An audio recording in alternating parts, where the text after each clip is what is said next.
So in the last class we were looking at the conversation between Electra and Orestes, and Electra said that someone else will come to set me free. At this moment Orestes had not yet revealed his identity to Electra. Then he tells her, Electra, I am Orestes. And Electra can't accept that this boy is Orestes, because she has in her mind some fierce person displaying the sword who does not match with the image of Philebus or Orestes as he appeared at the moment. So, astonished, she says with a cry, "Oh, you liar!" And then Orestes says that by the shades of my father Agamemnon, I swear I am Orestes. So the point is that the real Orestes is very different from what Electra imagined in her mind Orestes to be. And so the real Orestes finds it difficult to match with the imagined Orestes.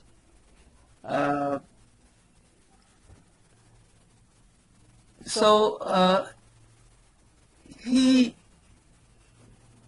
must change in order to fit with the role that he is supposed to play.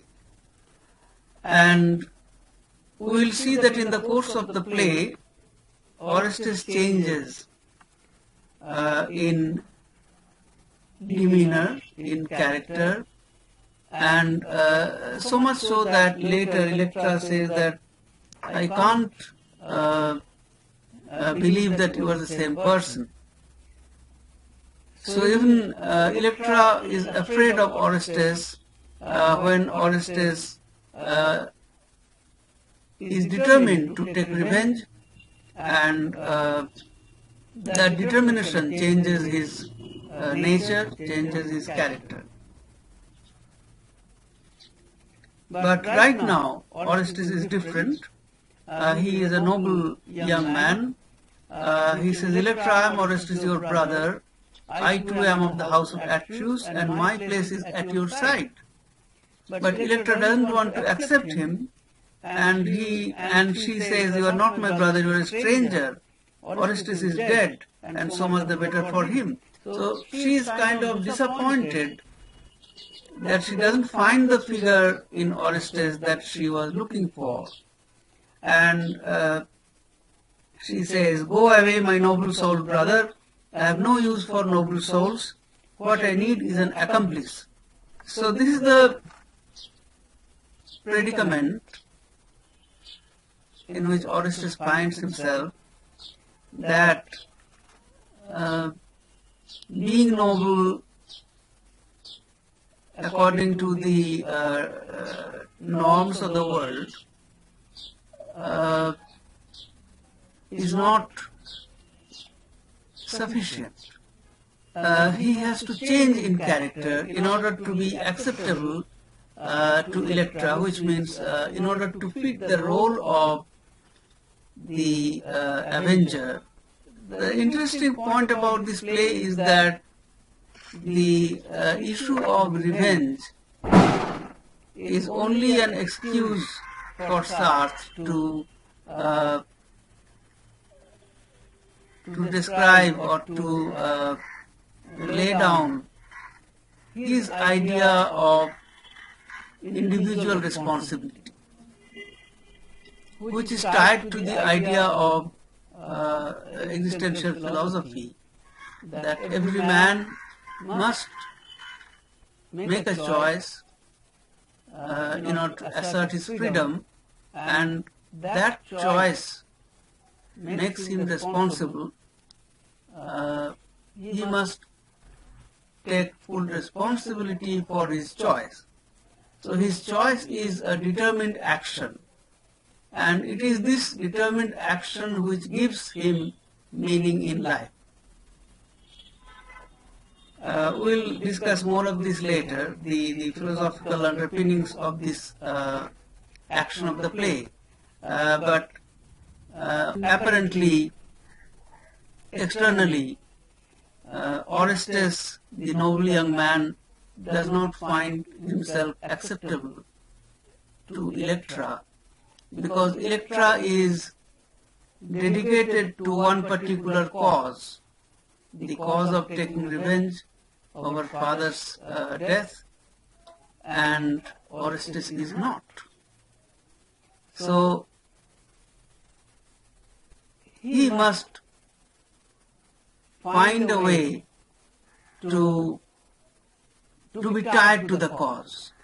Electra says, when Orestes is disappointed and says, "You are driving me away," Electra says, "No, Philebus, I could never lay such a load upon a heart like yours, a heart that has no hatred in it." So she addresses him as Philebus. She does not accept him as Orestes, because in her mind Orestes is somebody else who is a sword-wielding, fierce man who does not hesitate to murder or to commit a crime. Whereas the present Orestes is of a very different nature. And so she calls him Philebus and says that since you have no hatred in your heart, therefore I cannot force you to commit this crime. Orestes' reply is very interesting. He says, "You are right, no hatred, but no love either." So Orestes stands for the human situation according to existential philosophy, that man finds himself in a void. Man does not have any cause. Man does not have any purpose. So this void is existential void, and therefore Orestes does not have any emotions, either of hatred or of love. And his heart is empty. So this empty heart suggests the existential void in which he finds himself. Electra tries to tell him about, or asks him about Corinth, about the happy town where people are happy, and Orestes says, "What do I care for happiness? I want my share of memories, my native soil, my place among the men of Argos." So Orestes gradually changes. He acquires a purpose.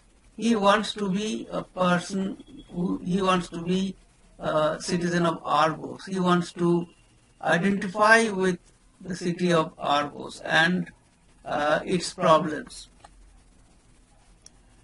So you see how the notion of patriotism, belonging to the city, it kind of blends with this philosophical desire of belonging to a cause.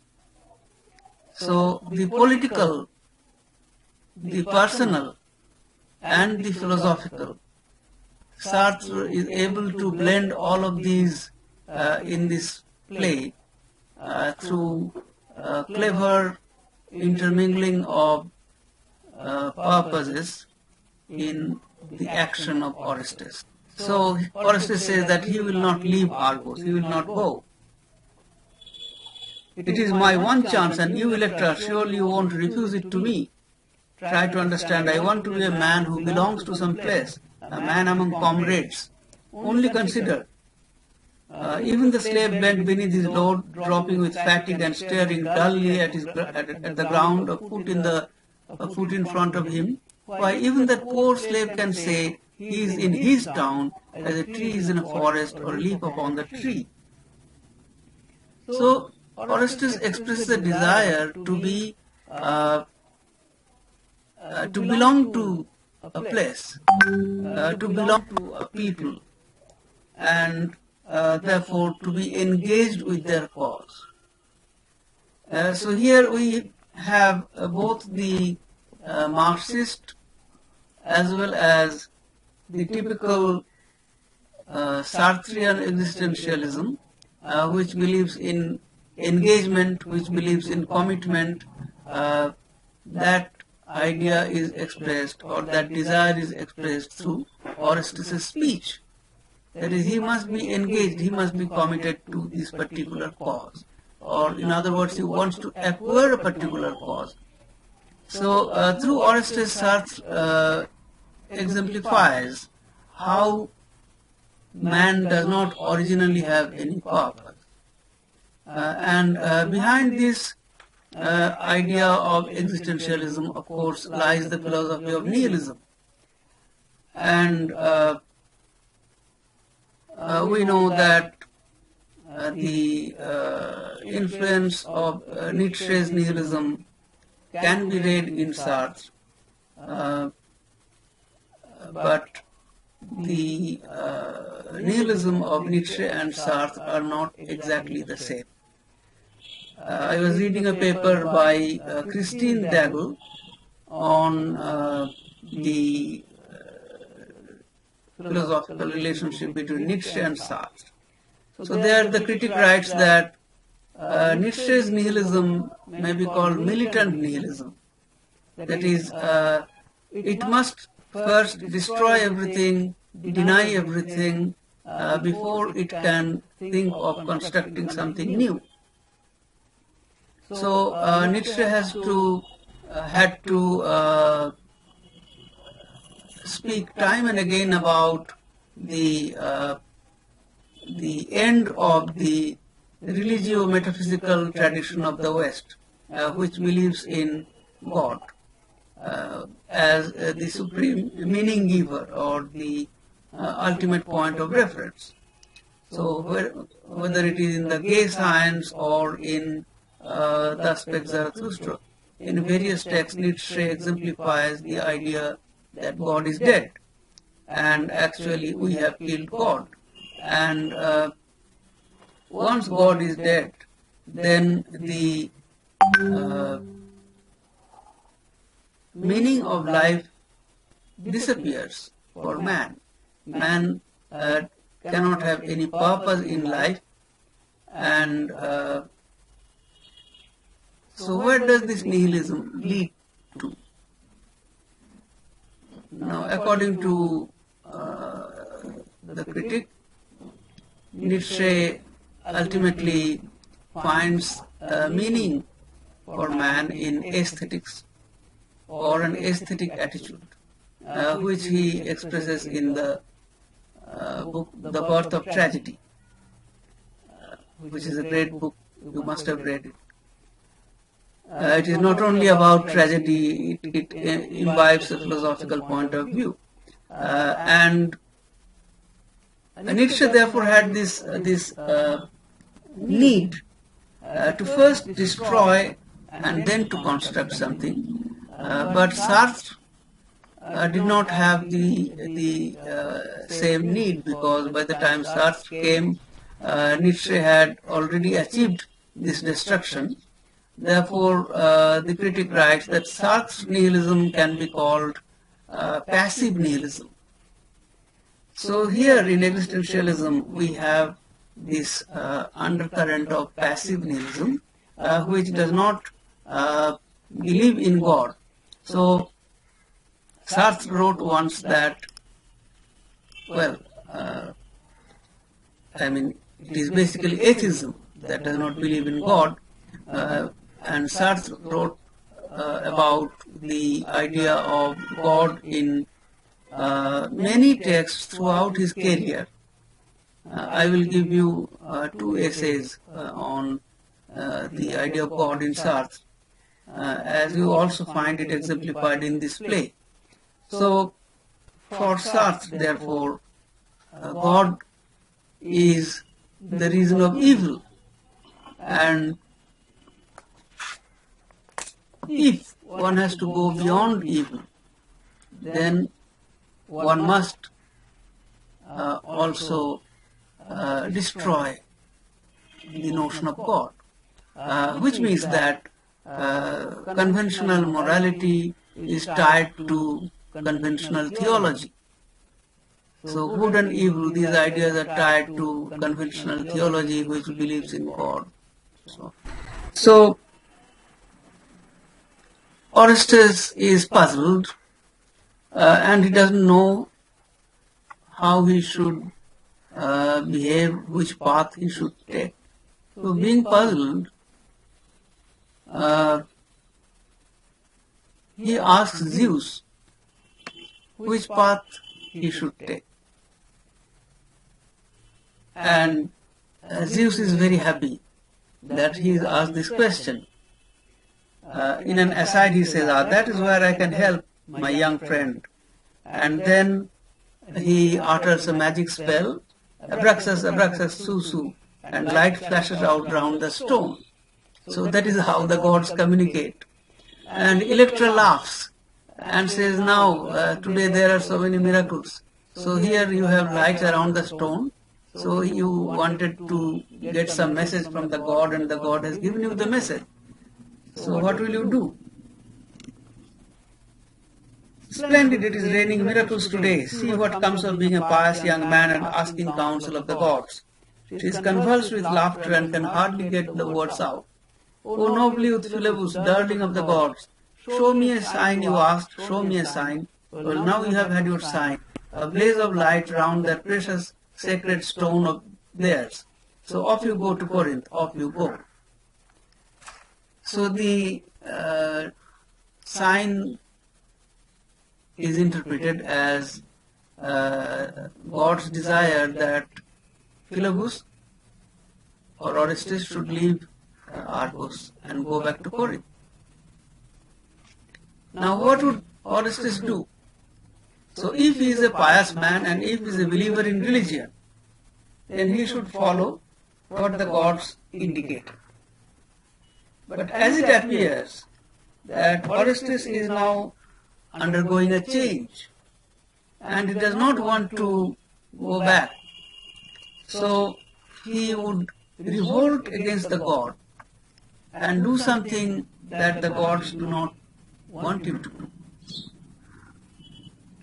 So Orestes, slowly in a tone he has not used till now, there is another way. So usually men who believe in religion, who believe in God, they cannot think of going or doing something which is opposed to the God's desire or which is opposed to the dictum of the religion. The moment Orestes says that there is another way, he asserts his independence and he would do something of his own which not only rejects God, not only rejects religion, but creates a purpose for Orestes in his life. So religion or ideology won't give one the proper guidance, the proper advice. So in order to find what is appropriate for one, one must look oneself. And each person must find for himself or herself his or her appropriate role in this world.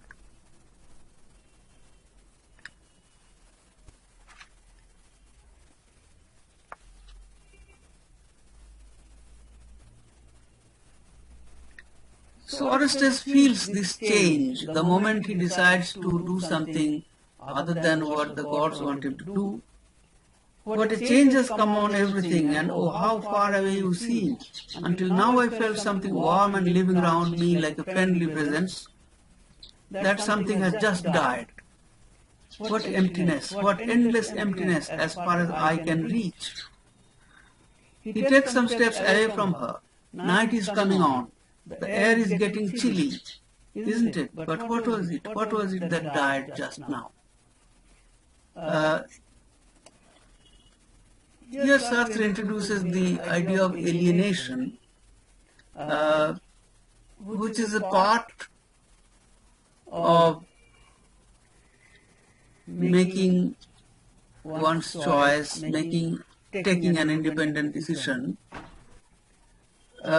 Is the strange character of the human predicament that even when we ally ourselves to some cause and become committed to some cause, even then, at that moment, we become alienated from others.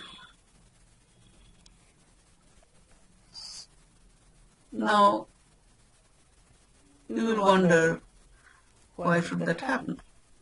Because if somebody commits to some cause, commits himself to some cause, then there are also others who have equally committed to that cause. Therefore, they are all comrades in that particular cause. So they should not feel alienated. However, from an existentialist point of view, this drama is a personal drama. This choice is a personal choice. And therefore, in this individual making of a choice, every person is alienated. Every person is alone. So, the choice that Orestes can make for himself, Electra cannot make such a choice philosophically. Now, we have to understand the distinction or the difference in the situations of Electra and Orestes. Now, Electra is committed to the cause of revenge as a personal cause, as a personal drama. Now, Electra has a personal reason because she has always remained with the family. She is emotionally tied to the family.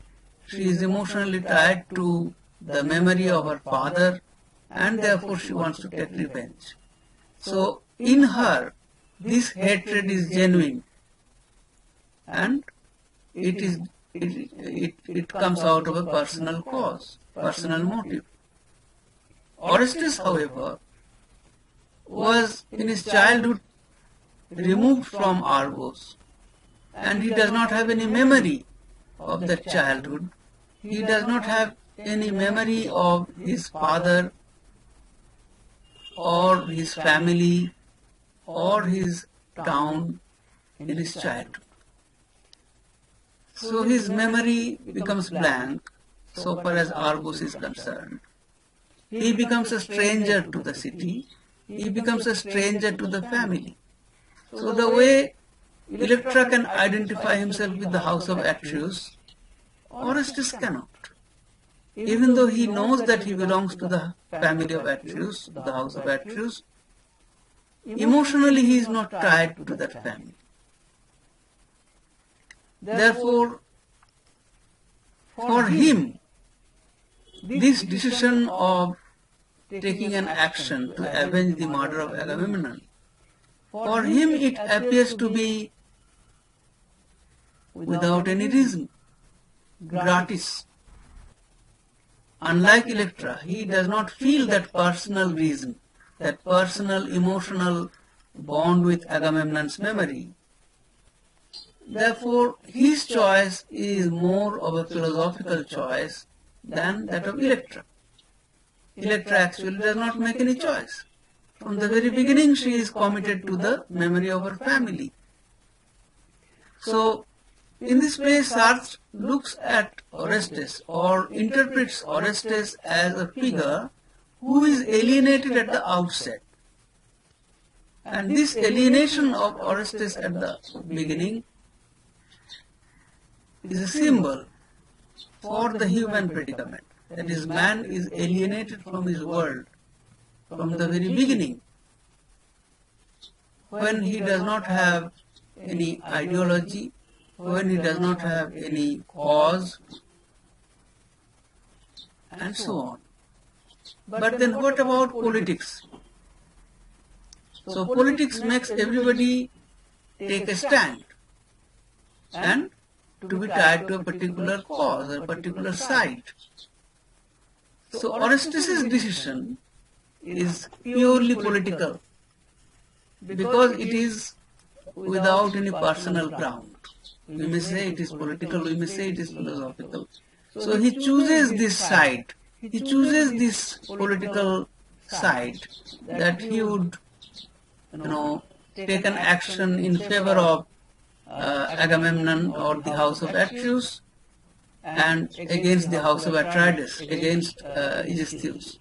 He chooses this politics, so to say, and this choice is more pure than of Electra, because Electra does not make any choice actually.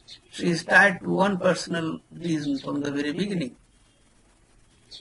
So, through the Orestes figure, Sartre presents the human predicament that man must make a choice, and for Sartre this choice means as much it is political as it is philosophical. And this is also the point of view of existential philosophy.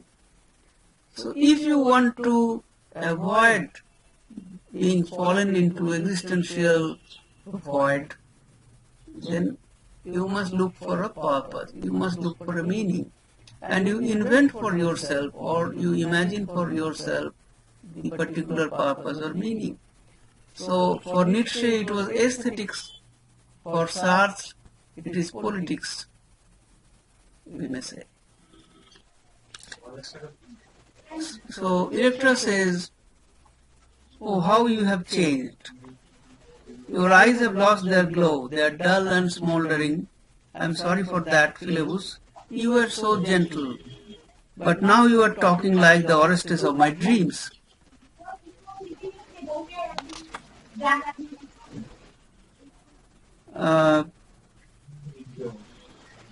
And she asks him, "So you wish to atone for us?"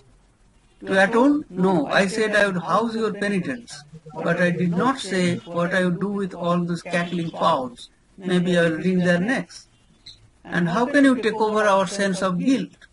Why, all of you ask nothing better than to be rid of it. Only the king and queen force you to nurse it in your foolish hearts." So, Electra realizes that this is a changed Orestes, and she says, "So at last you have come, Orestes, and your resolve is sure. And here I am beside you, just as in my dreams, on the brink of an act beyond all remedy. How long I have waited for this moment.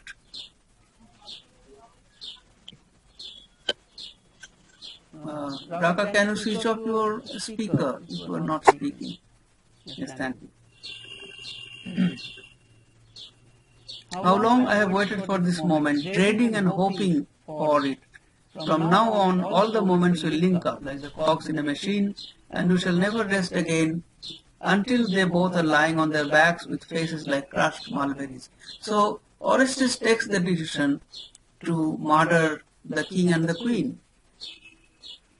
Thus, the first scene ends here. So, in this scene, we are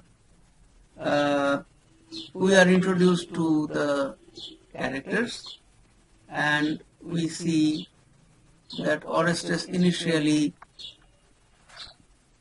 was indifferent to the cause of Electra, but he changes, he asserts his independence, and he takes the decision to be tied to that particular cause. Okay.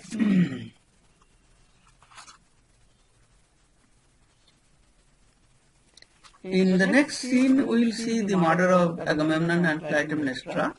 Therefore, that is the scene of action. But we will also see the reactions of the characters, and we will see how Orestes becomes determined, more and more determined in this action. And there are conversations between Eurystheus and Zeus. And we see how Eurystheus appears to be a person who feels that he is trapped in this situation. As the king, he is only a puppet of Zeus.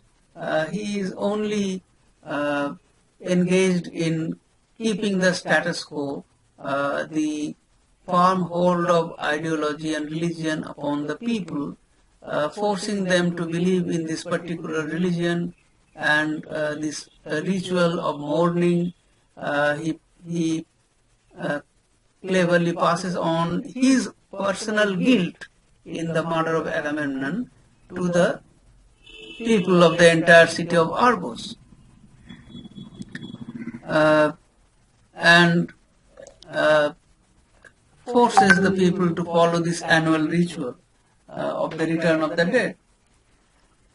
But he is tired of this situation, and he tells Clytemnestra that for so many years I have been carrying on this, and I am tired.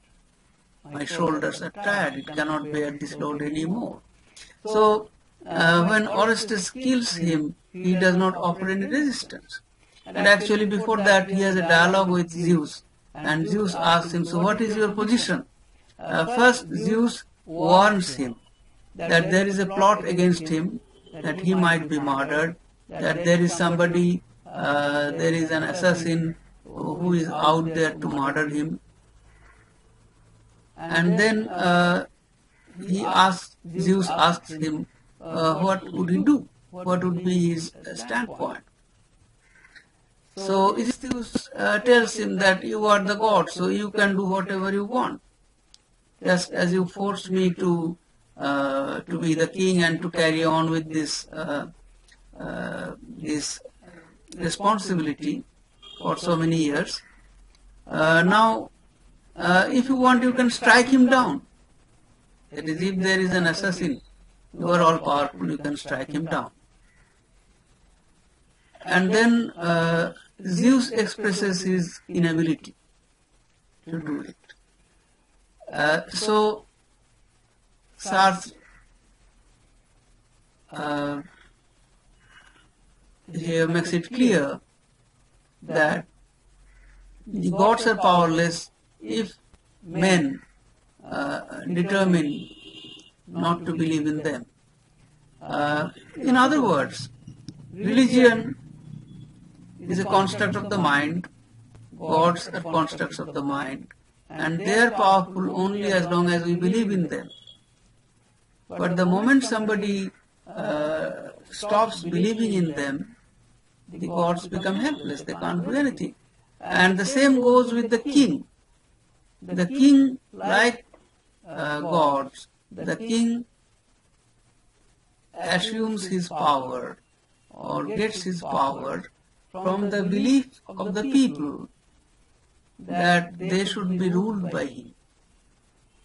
So the belief of the people, the faith of the people, their sense of being subjects, their understanding of being subjects, that helps, that keeps the status quo, that keeps the situation afloat.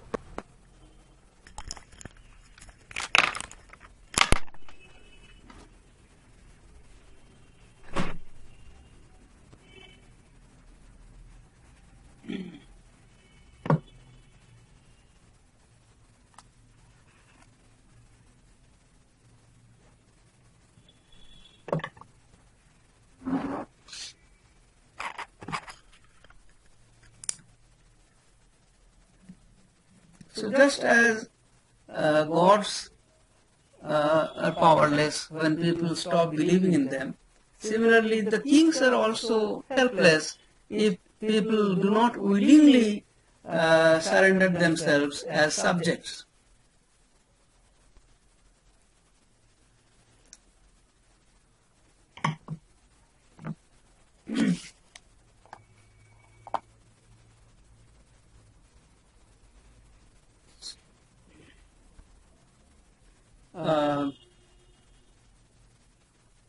So this dialogue between Aegisthus and Zeus lays bare all these ideas. Zeus says, look at me. A long silence. I told you you were made in my image. Each keeps order. You in Argos, I in heaven and on earth. And you and I harbor the same dark secret in our hearts. So keeping the order, that is the task of the gods as well as the king. And that is a self-imposed task. And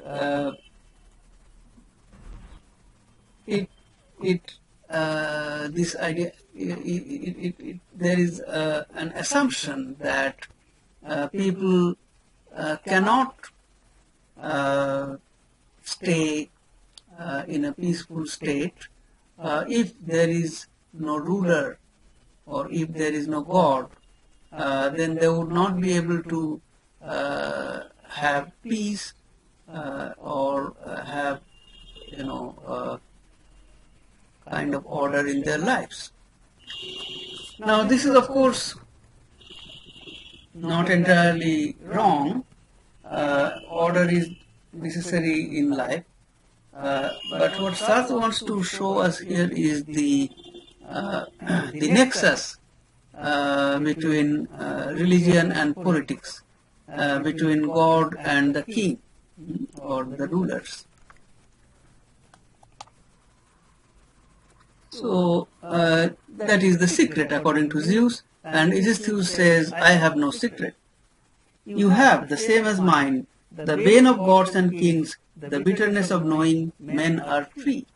This is very interesting. The secret is that men are free. So men are free, but they do not know it. It is kept a secret. The moment they come to know it, then they will not obey anybody. They will not surrender themselves before any authority. They will assert their freedom. And if every individual asserts his or her freedom, his or her authority, then what happens? Anarchy is not very far from that. So,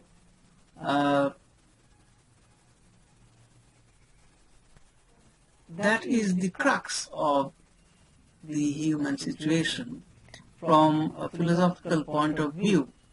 Politics is necessary in order to impose an order, but that goes against the idea of individual freedom. So, what is your priority? Is it order or is it freedom?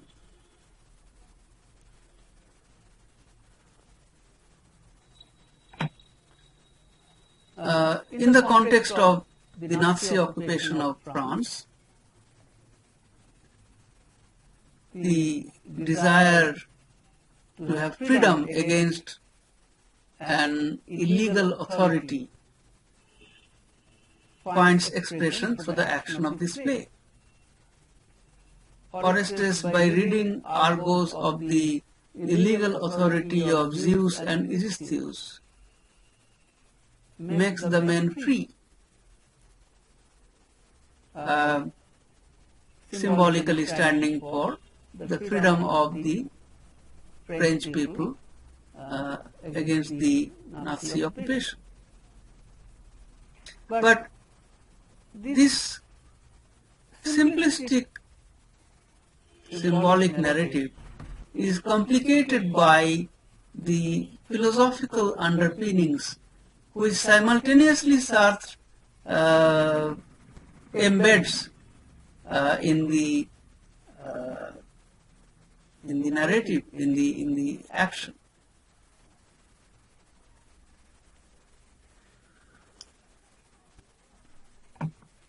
So that is why we have this strange predilection, this strange situation with this play, that the play was favorably accepted by both the Nazi officers as well as the French members of the resistance.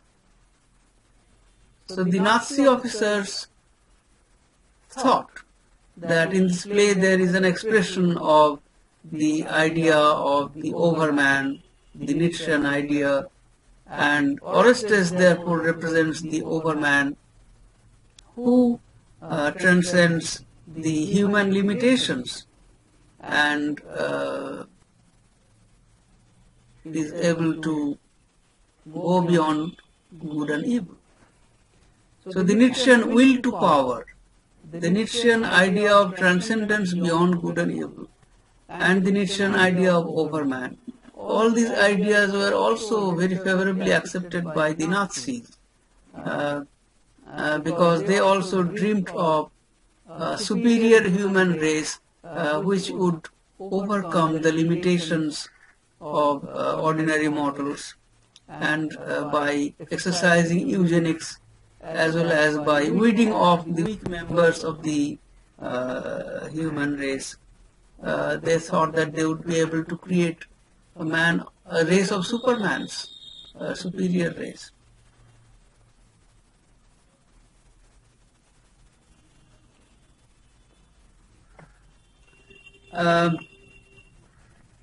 So why is this ambiguity in this play? Because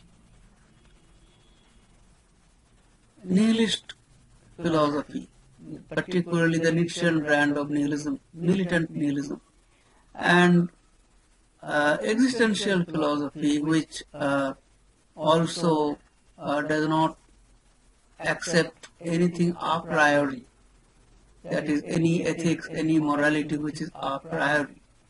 For Sartre's existential philosophy, one must a posteriori make a choice. So there is nothing absolute good or absolute evil. There is no a priori. So Aegis says, but I have been trapped in my own net. I have come to see myself only as they see me. I peer into the dark pit of their souls, and there, deep down, I see the image that I have built up. I shudder, but I cannot take my eyes off it.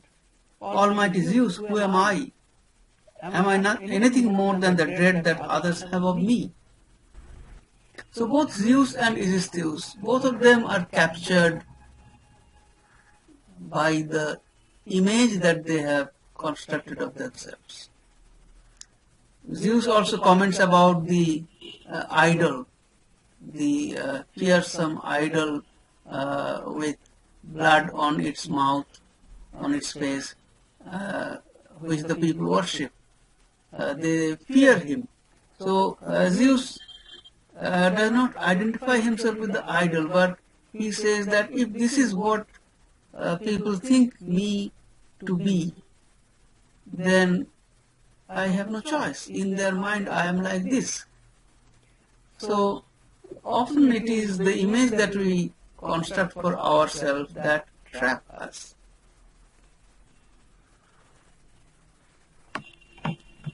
So anything that entraps us, we want to be free of that.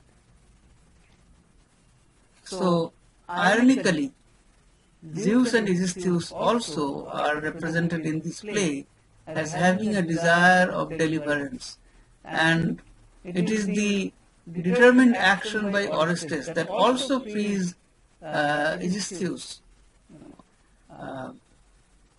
For Zeus, of course, there is no question of any freedom, because as a god, being immortal, he would never be free of this predicament.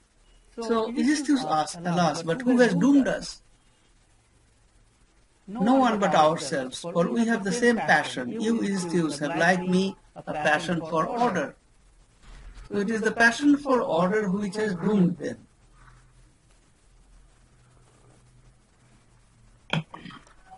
What does it mean? So in this case, it is one particular idea. For Eurystheus and Zeus, it is order. So it is possible that a particular idea can get hold of you,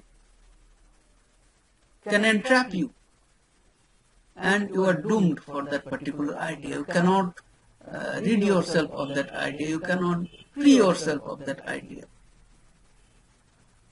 And when that happens, then that idea is dogma or something that you cannot rationally judge. Therefore, you cannot refute. You cannot deal rationally with that. So anything which becomes dogma, that is the root of fundamentalism, that one believes something as fundamental, which one cannot go beyond, and that takes hold of one, rules him. So people who are out on a suicide bombing mission, why do they do that? Because they believe that, and they cannot go beyond that. They are entrapped in that ideology. They believe that by bombing and by killing many people, they would find a place in heaven, and so on and so forth.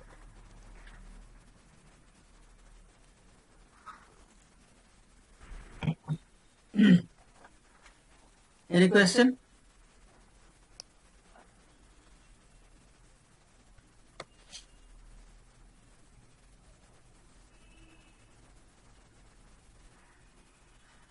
No question.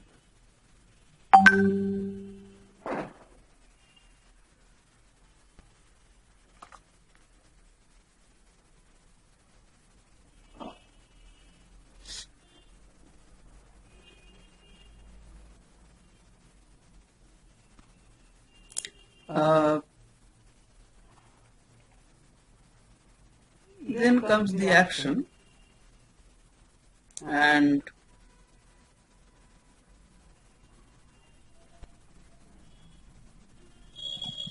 Orestes would kill the king and the queen. But before that, we are having this dialogue between Eurystheus and Zeus. So Zeus tries to warn Eurystheus.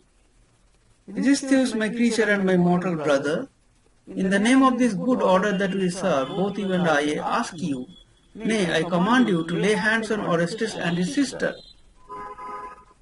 So Zeus tells him to arrest Orestes and Electra.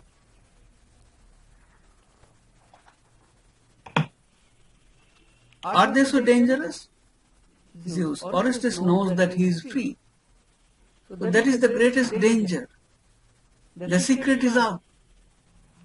That man is free.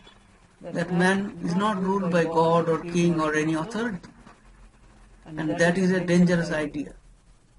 So Eurystheus says he knows he is free. Then to lay hands on him, put him in irons is not enough. A free man in a city acts like a plague spot. He will infect my whole kingdom and bring my work to nothing. So freedom is intoxicating and freedom is infective. So a free man will make others also believe in their freedom, and therefore the order and the rule of the king and God will come to naught. So he tells Zeus, Almighty Zeus, why stay your hand? Why not fell him with a thunderbolt? Fell him with a thunderbolt? A pause. Then in a muffled voice, Eurystheus, the gods have another secret. Yes? Once freedom lights its beacon in a man's heart, the gods are powerless against him. It is a matter between man and man, and it is for other men and for them only to let him go his gait or to throttle him. So, if a man knows that he is free, then he does not believe in God anymore, and therefore gods lose all power over him. So this can be interpreted as any ideology can have power over us only as long as we believe in it. The moment we think that that is a lie, that is false, then that ideology loses all power over us. And therefore, Zeus can do nothing to Orestes. So now it is between man and man. So perhaps another man can fight with him and kill him, but the gods have no hold over him anymore.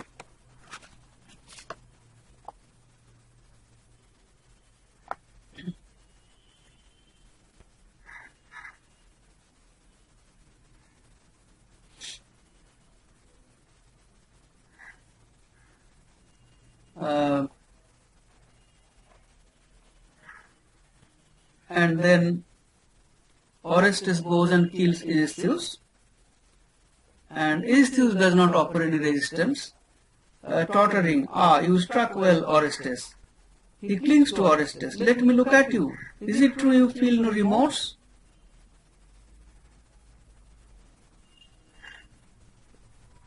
So this is very significant. Orestes kills Eurystheus, but he does not feel any remorse for that. On the other hand, at the end of the play, we see that Electra feels remorse for her actions, and therefore she is taken away by the Furies. Orestes does not feel any remorse for his actions, which means that Orestes does not believe in conventional ethics, the ethics of good and evil. This ethics loses its meaning the moment one stops believing in God or any ultimate reference point. So, in a nihilist worldview, ethics does not work. Good and evil do not have any meaning. So, all actions are legitimate. And it is only a strong man who can act, because the will to act must be there before anybody can act.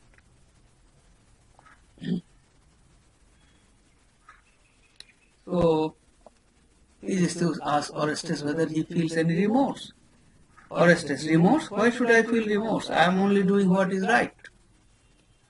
What is right is the will of God. You were hidden here and you heard the words of Zeus. What do I care for Zeus? Justice is a matter between men, and I need no God to teach me it. It's right to stamp you out like the foul brute you are, and to free the people of Argos from your evil influence. It is right to restore to them their sense of human dignity. So Orestes thinks that he has done the right thing because he freed the people of Argos from the tyrannical rule of Eurystheus. So if that is so, then why would Electra feel remorse? So obviously Orestes is much more independent minded. So he does not act here as an agent of somebody. That is, the people of Argos did not hire him to rid them of the king and the queen. He does that on his own accord. So he feels that he has done what he wanted to do, what he decided to do. And for that he does not have to offer any explanation. Orestes raises the issue of justice. Justice is a matter between men, and God should have nothing to do with it. So he thinks that he has done justice to Eurystheus and Clytemnestra by punishing them because they killed Agamemnon, and he also did justice to the people by freeing them of the tyrannical rule of Aegisthus. So here we see that Orestes defies God and imputes all agency to himself. He is responsible for his action and he justifies his actions by referring to the question of justice, which he says is limited only to men and the gods do not have any role there. And then, when comes the question of killing Clytemnestra, then Electra wavers and says, she can do us no more harm. So now, Electra is not in favor of killing Clytemnestra, or she becomes very touchy about how Clytemnestra is killed, whether she felt pain or not, and so on. And Orestes refuses to tell her after he kills her. He refuses to tell Electra all the details. But the Furies tell her that Clytemnestra was not killed by one stab wound, but Orestes stabbed her at least 10 times or so. So why does Electra, who was so hell-bent to punish Aegisthus and Clytemnestra, why does she suddenly become soft? And why does she cannot accept that Clytemnestra should be punished? So Orestes says, what of it? What has come over you? This is not how you spoke a little while ago. Orestes, you too have changed. I hardly recognize you. Very well, I will go alone. So we see that both Electra and Orestes change, but they change in opposite directions. So Orestes becomes more and more determined, and Electra goes softer and softer.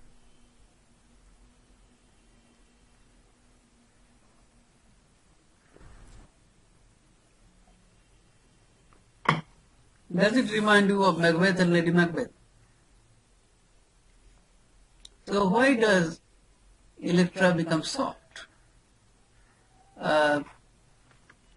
For the play Macbeth, the explanation would be different. But for this play, the explanation has to be philosophical. So Orestes becomes more and more determined because he represents a free man. A man who is free only by virtue of asserting his freedom. And his free decision was to kill Aegisthus and Clytemnestra and free the people of Argos from their predicament.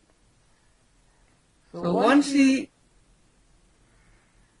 takes that decision, once he makes that choice, he does not waver, because he has made a philosophical point of view, he has taken a philosophical stand.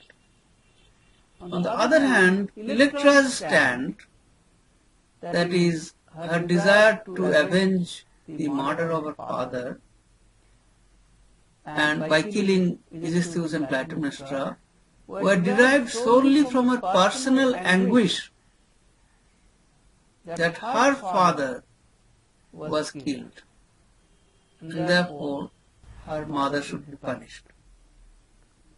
Now this personal anguish does not have as much strength, or we may say logical rigor,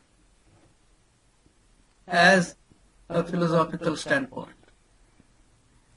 Therefore it is very likely that one may recoil from a decision that one had earlier taken from an emotional outburst or an emotional point of view, a personal anguish. So Electra recoils.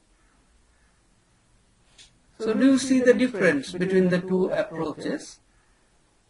Somebody takes a decision out of a personal anguish and emotion. Another person takes a decision out of logical reasoning. By logical reasoning comes to a philosophical standpoint and makes a choice. So there is a difference between these, and that is why Electra's determination is not as strong as that of Orestes, and towards the end she recoils.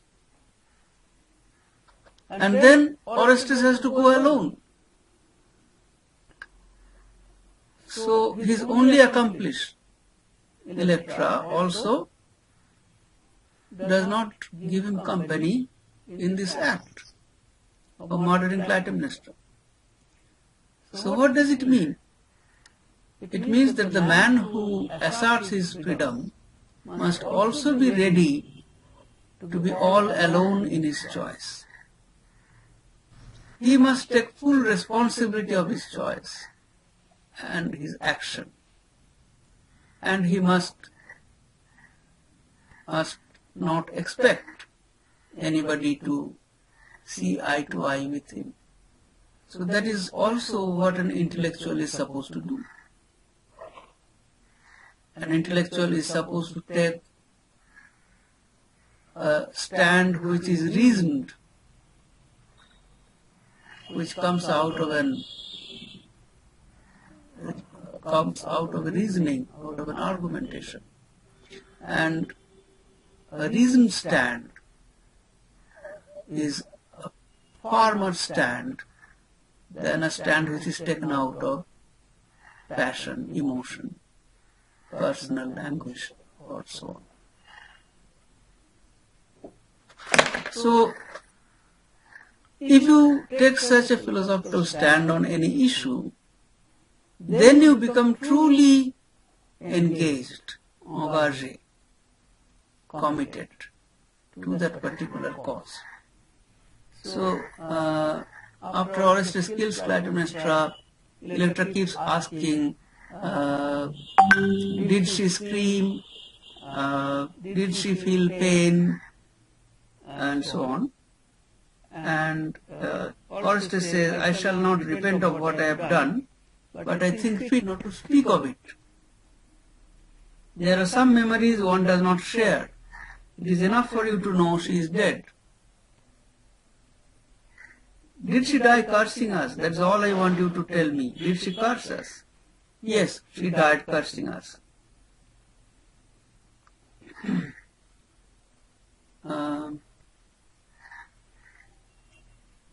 And Electra says that how dark the night is, and she wants some solace or comfort of love from Orestes. Orestes, on the other hand, says that it is not night, a new day is dawning. We are free, Electra. I feel as if I had brought you into life and I too had just been born. Yes, I love you and you belong to me. Only yesterday I was empty-handed and today I have you. Ours is a double tie of blood. We two come of the same race and we too have shed blood.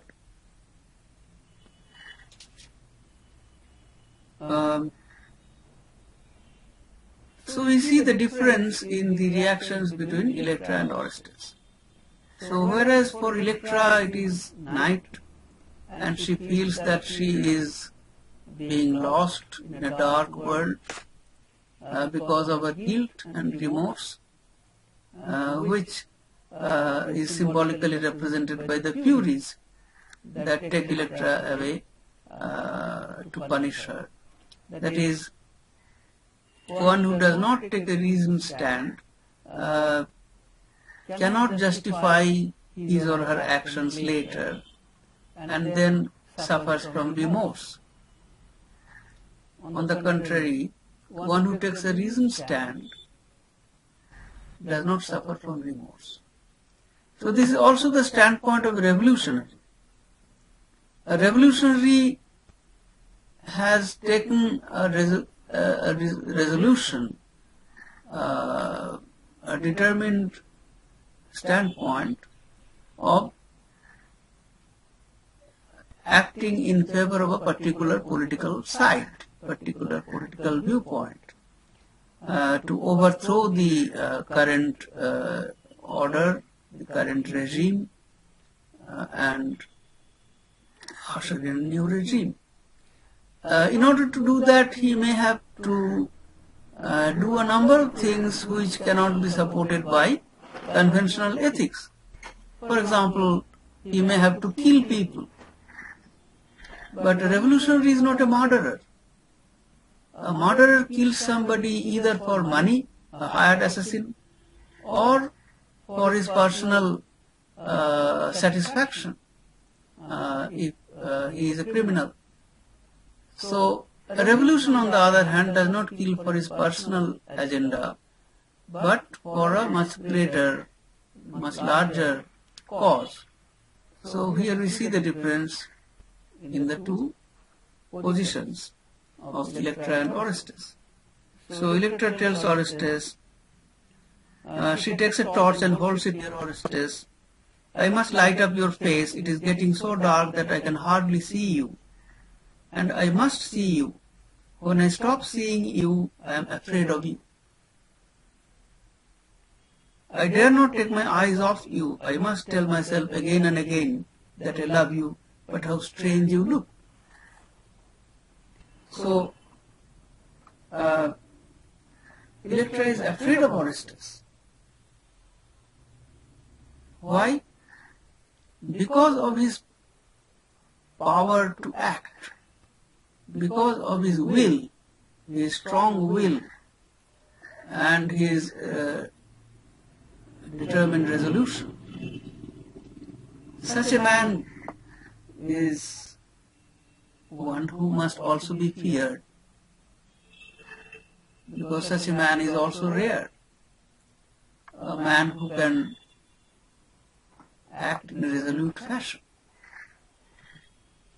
So, Sartre exposes this contradiction that a man who is a philosopher, a man who is a revolutionary, a man who believes in himself, a man who disbelieves in God, a man who does not care for traditional, conventional ethics,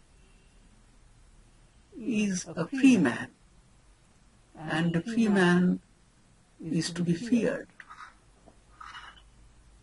Everybody is afraid of a free man, because a free man is not bound by any authority. And that is what Orestes tells Electra. I am free, Electra. Freedom has crashed down on me like a thunderbolt. Free? But I don't feel free. And you, can you undo what has been done? Something has happened and we are no longer free to blot it out. Can you prevent our being the murderers of our mother for all time? So that is the difference between the two. Electra feels remorse or guilt for having murdered or being an accomplice to the murder of Clytemnestra more than that of Aegisthus. And Orestes does not feel any remorse, and he says that, do you think I would wish to prevent it? I have done my deed, Electra, and that deed was good. I shall bear it on my shoulders as a carrier at a ferry carries the traveller to the farther bank.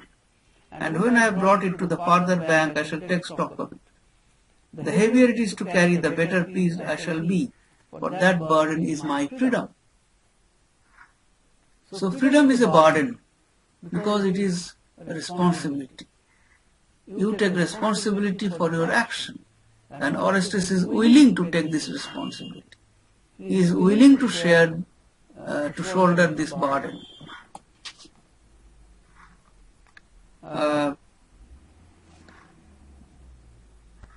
Only yesterday I walked the earth haphazard, thousands of roads I tramped that brought me nowhere, for they were other men's roads.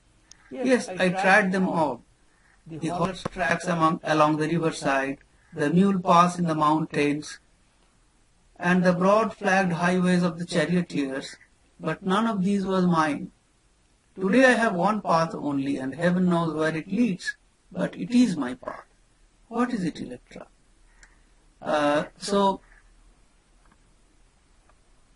to be able to carve out one's path, to chart one's path, is to be free, and it is useless to follow other people's path, because every individual must have a path for himself or herself, which is unique to him or her. If you follow other people's path, then you are trying to emulate others. You are not doing something that for which you were destined to do.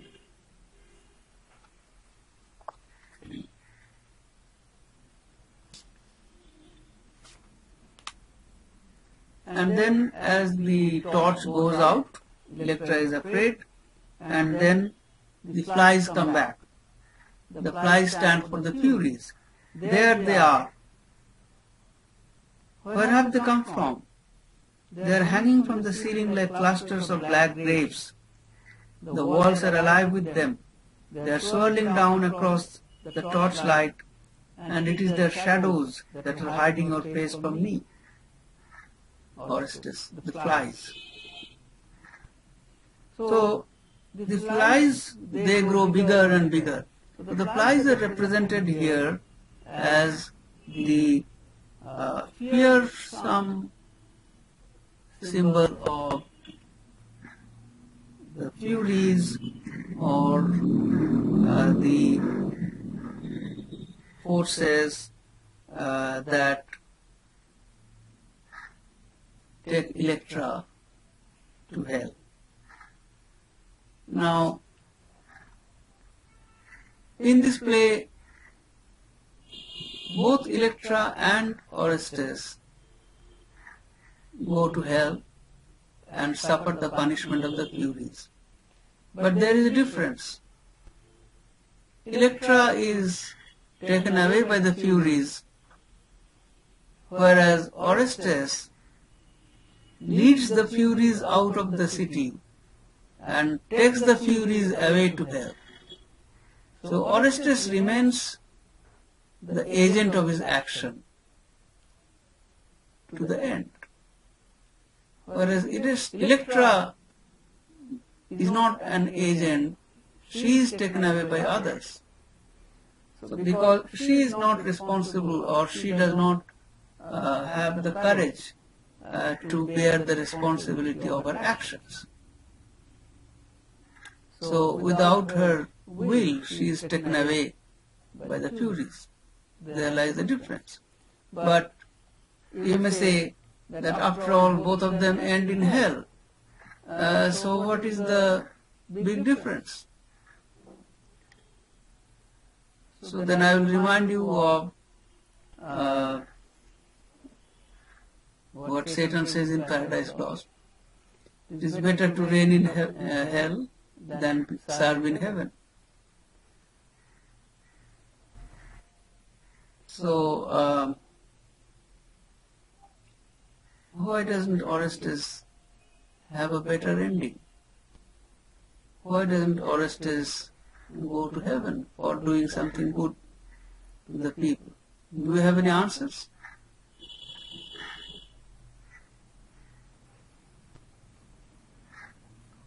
Yes, sir. Like, is the punishment really justified? Because we see, Clytemnestra and Aegisthus were both guilty of committing a crime as well.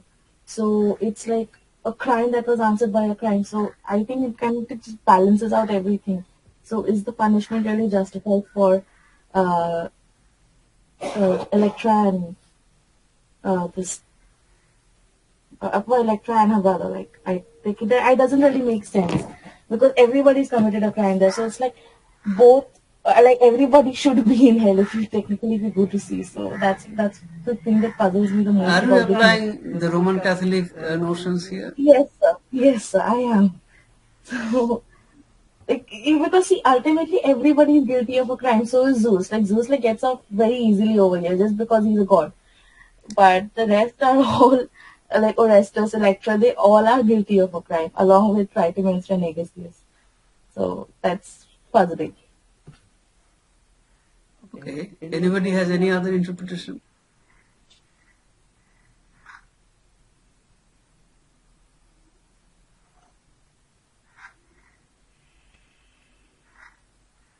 Now, I will make some comments on what Mohini said, but before that, I would like to know if all of you think the same.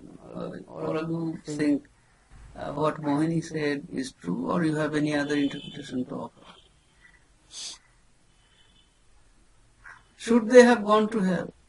Didn't they do the right thing by killing the murderers, since others are not forthcoming? What Mohini says, she says from a Christian point of view. In the Bible, God says, vengeance is mine. So nobody should take revenge, even if they have been, they have suffered for other people's actions. Somebody has been murdered. Yet revenge is not acceptable from a Christian point of view. It is a sin. But I am sure that even Mohin doesn't think that Sartre believes in this Christian point of view. So why did Sartre make them go to hell?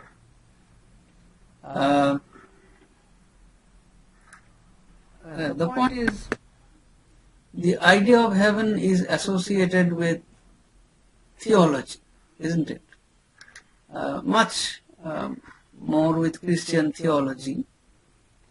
We are not very sure about whether the Greeks believed that people went to the Mount Olympus where the Greek gods dwelt after their death if they were good people. So the Greek idea of heaven is not as strongly represented as the idea of hell in Greek mythology. So in Greek mythology or point of view, hell and heaven are not truly the reward or punishment or retribution as a result of people's action. The way in a Christian point of view, people go to heaven or hell as a result of their action. It is a retribution. It is a reward and punishment. It is not so in the Greek concept. So in the Greek concept, rather, it is the concept of nemesis. And mostly people end up in hell. I mean, dead people. But I am not interpreting this from this conventional Greek mythological point of view. That cannot be the binding interpretation for Sartre. Neither Christian theology nor Greek mythology can be the binding interpretation for Sartre because he is an existential philosopher, modern philosopher, and did not believe in any of these.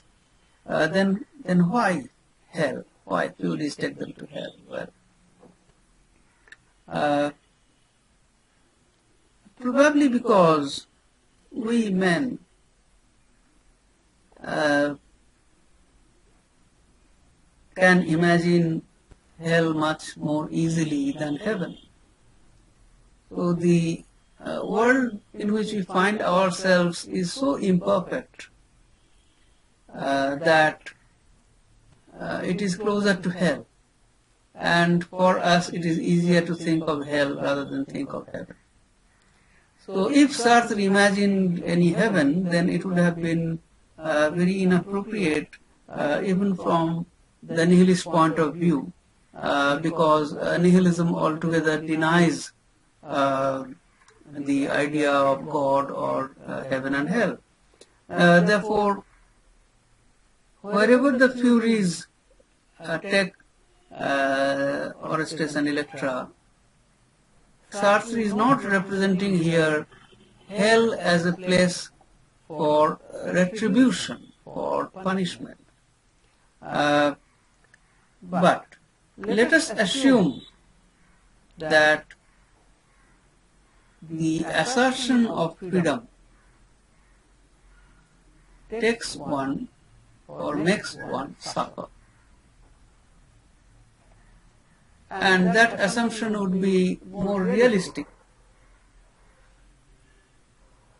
If you assert your freedom and do unconventional things, then this world will not forgive you. This world will not forgive you because you did what you thought was right. So, how would the world react? It is completely dependent upon contingency. So, suppose you are a revolutionary in Bolshevik Russia and you are revolting against the Tsar. So you are taking part in this revolution because you think that this is the just cause. Now if revolution wins and your party begins to rule, then of course you are rewarded. But if it so happens that you fail and Tsar's army becomes victorious, then you are either imprisoned or you are executed. So what will be your future depends entirely upon contingency. That is absolutely something which is accidental, arbitrary, and it is not a reasoned standpoint. So whoever becomes victorious will not take a reasoned standpoint, will not say that, well, you are not a murderer, you are a revolutionary, you believed in a particular political cause, therefore I forgive you. You are not a criminal, so I do not imprison you or I do not execute you. That does not happen. Okay. So even today we see that those who are political prisoners, they are sometimes called prisoners of conscience because they take part in a particular action because of their conscience and not because of any personal agenda. So they should be tolerated and they should be dealt with in a lenient fashion by the state.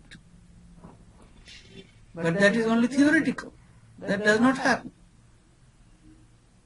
So if the state is run by an opposite political party, they often torture and harass the political prisoners.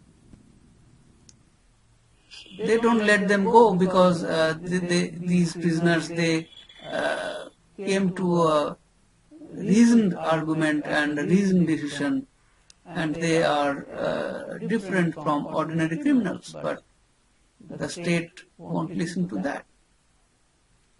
Therefore, the future is dependent upon contingency rather than upon truth.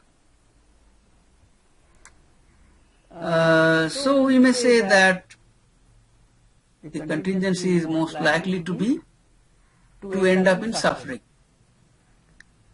I suppose that is why we see Orestes, Electra, both of them going to suffer, going to hell, and they are taken away or they go to hell and they are punished by the Furies. Perhaps in the case of Orestes particularly, Sartre's idea was to demonstrate that if you assert your independence and act according to your judgment, you must also accept the consequences, the sufferings which might result from your action. So we see that Orestes does not grumble, does not complain, but willingly go to hell, taking the Furies along with him, ready to suffer. Do you accept this interpretation?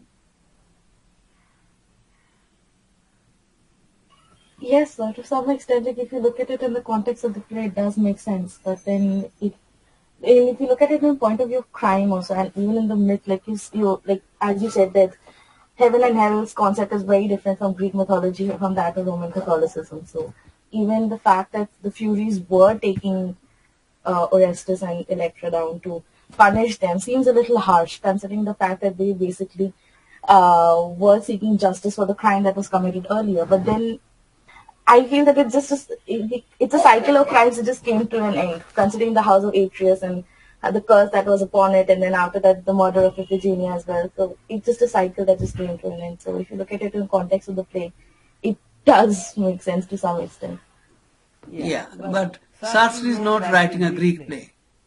Okay. Yes, sir. So that is why I did not use the word nemesis until the last moment, when I use this word only to distinguish between the Greek worldview and the modern existential worldview. So here nemesis, or how the house of Atreus comes to an end according to Greek mythology, that is not the issue. I mean, we cannot interpret the play in that fashion, because Sartre did not write the play as a Greek play. He is only using Greek mythology to represent a philosophical point of view. So what we see here is that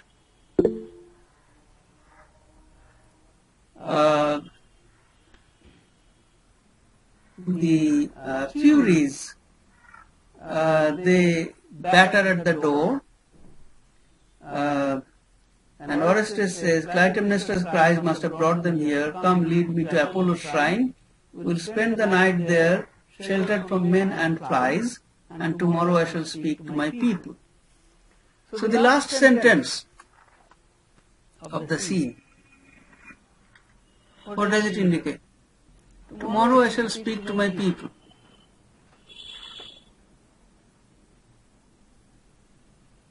Which means that Orestes takes up leadership. And in the next scene, he will speak to the people as a leader. Now, after the death of Aegisthus, Orestes is supposed to be the new king. But he does not agree to be the new king. He does not want to fit in the mold. He does not want to replace Aegisthus. So even though he is a leader of the people, he served them by taking the Furies away, taking the flies away, ridding the city of its guilt, and thus making the people comfortable and happy. But he does not want to rule there. So, what does that mean? Would you like to say anything? Orestes does not want to be a king, which means that the king is always always hands in glove with the institution. He represents the authorities. He has a nexus with the religion, with ideology. So the king represents ideology. The king represents status quo. Orestes, on the other hand, is a revolutionary figure. So he is against the status quo. He is against the ideology, and he fights against it. And therefore, he does not want to turn into what he destroyed himself. He destroyed this institution of the king, and he does not want to be a king.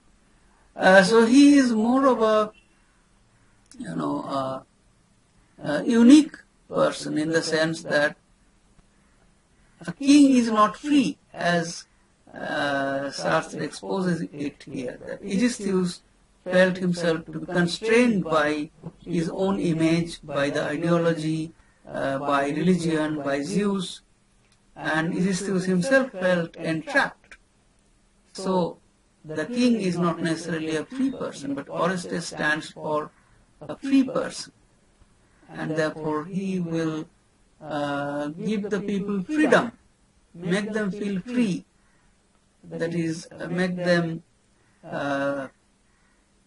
reject all ideology, even if it is, say, Nazi ideology or whichever.